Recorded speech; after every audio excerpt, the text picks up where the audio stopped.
Welcome to The Forecast by Alex Ahom, connecting with people one story at a time. In this series, I'll be reviewing the news the people in my network, are talking about. As a business founder, D&I consultant, and community builder, I know great content inspires. I'll react to today's story just after Jazz, the AI, has shared it. We have so much to cover, so please like, follow, share, and let's get started on today's episode.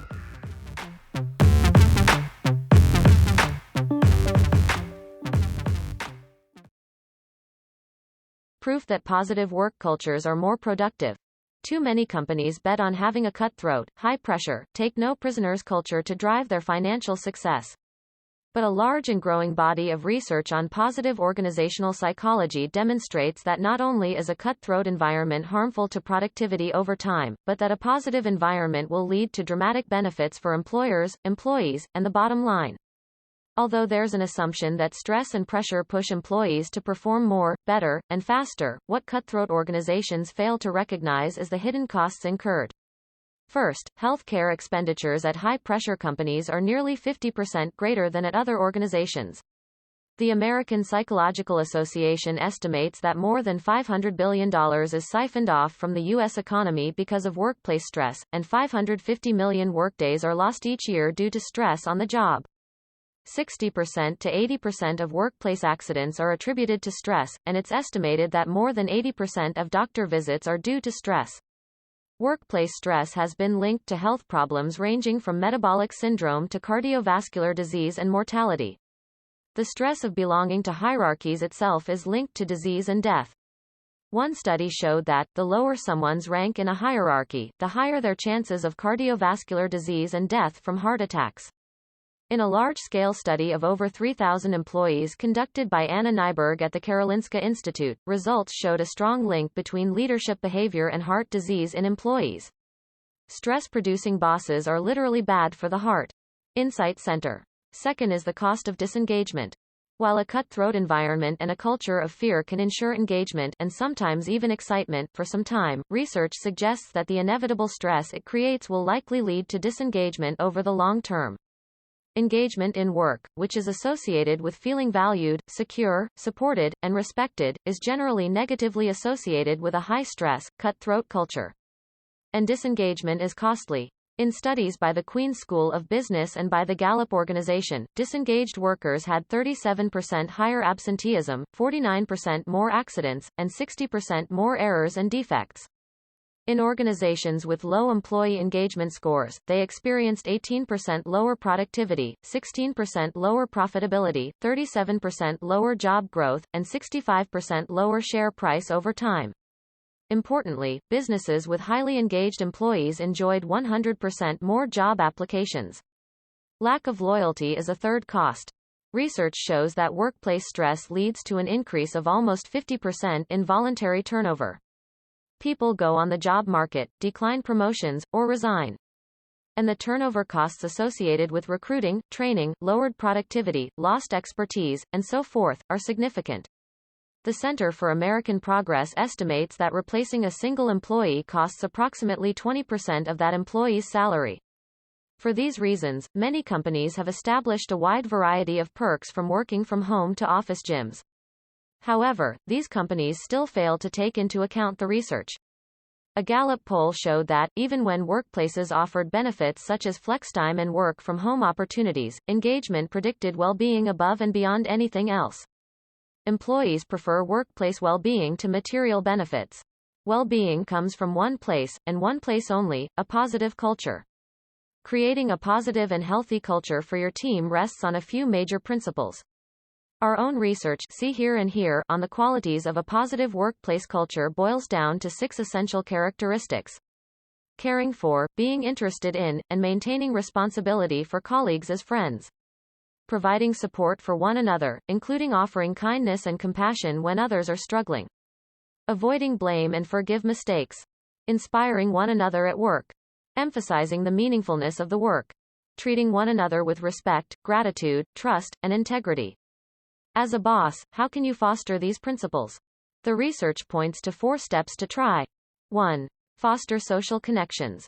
A large number of empirical studies confirm that positive social connections at work produce highly desirable results. For example, people get sick less often, recover twice as fast from surgery, experience less depression, learn faster and remember longer, tolerate pain and discomfort better, display more mental acuity, and perform better on the job. Conversely, research by Sarah Pressman at the University of California, Irvine, found that the probability of dying early is 20% higher for obese people, 30% higher for excessive drinkers, 50% higher for smokers, but a whopping 70% higher for people with poor social relationships. Toxic, stress-filled workplaces affect social relationships and, consequently, life expectancy. 2. Show empathy. As a boss, you have a huge impact on how your employees feel. A telling brain imaging study found that, when employees recalled a boss that had been unkind or unempathic, they showed increased activation in areas of the brain associated with avoidance and negative emotion, while the opposite was true when they recalled an empathic boss. Moreover, Jane Dutton and her colleagues in the Compassion Lab at the University of Michigan suggest that leaders who demonstrate compassion toward employees foster individual and collective resilience in challenging times.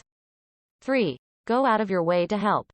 Ever had a manager or mentor who took a lot of trouble to help you when he or she did not have to? Chances are you have remained loyal to that person to this day. Jonathan Haidt at New York University's Stern School of Business shows in his research that when leaders are not just fair but self-sacrificing, their employees are actually moved and inspired to become more loyal and committed themselves. As a consequence, they are more likely to go out of their way to be helpful and friendly to other employees, thus creating a self-reinforcing cycle. Don van Nippenburg of Rotterdam School of Management shows that employees of self-sacrificing leaders are more cooperative because they trust their leaders more. They are also more productive and see their leaders as more effective and charismatic. 4. Encourage people to talk to you, especially about their problems. Not surprisingly, trusting that the leader has your best interests at heart improves employee performance. Employees feel safe rather than fearful and, as research by Amy Edmondson of Harvard demonstrates in her work on psychological safety, a culture of safety i.e. in which leaders are inclusive, humble, and encourage their staff to speak up or ask for help, leads to better learning and performance outcomes. Rather than creating a culture of fear of negative consequences, feeling safe in the workplace helps encourage the spirit of experimentation so critical for innovation. Kamal Birdi of Sheffield University has shown that empowerment, when coupled with good training and teamwork, leads to superior performance outcomes, whereas a range of efficient manufacturing and operations practices do not. When you know a leader is committed to operating from a set of values based on interpersonal kindness, he or she sets the tone for the entire organization.